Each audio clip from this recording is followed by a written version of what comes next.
Hello, welcome to MJR RPG, a podcast for tabletop role-playing game reviews, replays, etc. and so forth. The following is a review for Chaosium's Gateways to Terror, a collection of 3 very short scenarios aimed at beginner keepers and players, written by Leigh Carr, John Hook, and Todd Gardiner. This review is for the book as a whole and does not delve into spoilers, but I do have reviews and replays for each individual scenario as well. You can find links to those in the show notes, as well as where to buy the book. Gateways to Terror's tagline appropriately reads 3 evenings of nightmare, as each of its 3 scenarios can quite easily be run in a little over an hour, if in a hurry, and rarely reach 2 hours even with plenty of room to breathe. The scenarios are all bottled with constrained time limits and clear and present dangers to uncover, understand, and survive. They are extremely simple to run as a keeper and likewise smooth to experience as a player. While leaning on the pulpier side of Cthulhu adventures and being very similar in structure to one another, the 3 still manage to give a wide range of samplings of the system's features. Players will get well acquainted with pre-generated investigators and have chances to use a wide variety of skills, as well as plenty of opportunities to try out 7th edition's new success levels, opposed tests, luck, and pushed roll mechanics.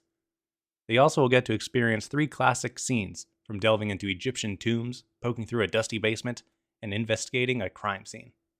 Given the scenario's limited scopes, there are some features of the system that you won't get to taste, and while the stories are varied, they are all comfortably in the survival horror camp compared to more heavily investigation-focused scenarios.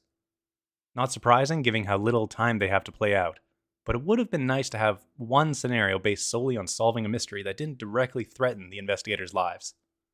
The scenarios rarely feature NPCs, and that could have been a good excuse to have one strong roleplay, social skill, and investigation-heavy session. Chaosium has really leaned into making 7th edition beginner-friendly with its free quick start rules, free scenarios like The Haunting and The Lightless Beacon, the starter set, the keeper screen, the 2 rulebook scenarios, and finally the 3 scenario collections in increasing complexity and length, starting with Gateways to Terror, continuing with Doors to Darkness, and ending with Mansions of Madness. Gateways to Terror fits very snugly in its position, as being some of the first scenarios a new gamer may ever run into, and they are written perfectly for that situation. The scenario texts are extremely detailed for how small they are, with ample suggestions and tips for the keeper, leaving little need for preparation or improvisation. The opening chapter also explains the basic rules, along with page references to both the starter set and full keeper rulebook for further explanations. Even on its own, a group could get through these 3 sessions without needing to crack open any rulebooks, as long as they don't stray too far from what's written on the page. Art is in abundance, as is standard with 7th edition books. The Indiana Jones-esque cover by Mariusz Gonzel promises some pulpy thrills, and the insert pieces by Chris Huth light up the pages, especially the 5 beautiful full-page pieces. I particularly like the one for What's in the Cellar. The text is nicely broken up with box text, lists, handouts, and plenty of stock art, which ranges from matching exactly what is being described, to being nice mood and setting dressing, to occasionally just taking up some extra space. While generally being simple notes or journal pages, the handouts are still welcome, but Matt Ryan really went above and beyond making the 3 maps. While depicting tiny locations, they make up for it with excessive detail, showing almost every object described in the text for players to poke and prod. 7th edition is generally good about including keeper and player maps, though not always, so it's nice to have unlabeled player maps available here. Leigh Carr's The Necropolis is the first of the 3 scenarios, and likely the most played. It is a dungeon crawl. Not being euphemistic, the players crawl through a dungeon, and in the best way possible.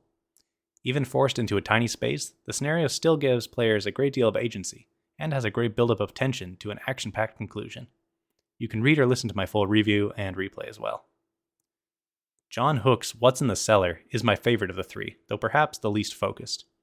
With an office briefing introduction, trying to prove someone's innocence, uncovering a dark family past, and rooting around in a dark, spooky basement, What's in the Cellar is the closest it can get to feeling like a full-bodied, classic Call of Cthulhu scenario, while still clocking in at an hour runtime. Once again, check the show notes for my full review and replay. And Todd Gardiner's The Dead Border is the last and tightest of the lot. It is the easiest to fit into an hour or less time slot, and it has the best pre-gen investigators.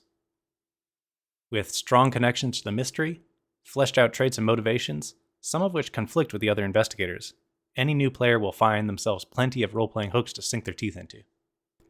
And again, show notes for review and replay.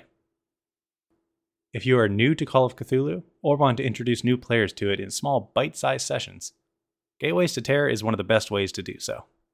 And if you're looking for more short scenarios, both a bit more variety and complexity, Type 40's Seeds of Terror can provide 12 more spooky evenings without any unneeded hassle. You can purchase Gateways to Terror on DriveThruRPG, Chaosium's website, Amazon, or your friendly neighborhood game shop. Thank you for listening. As always, thank you to CryoChamber for use of their album Cthulhu. Check the show notes for their YouTube and Bandcamp. Until next time, have a good one.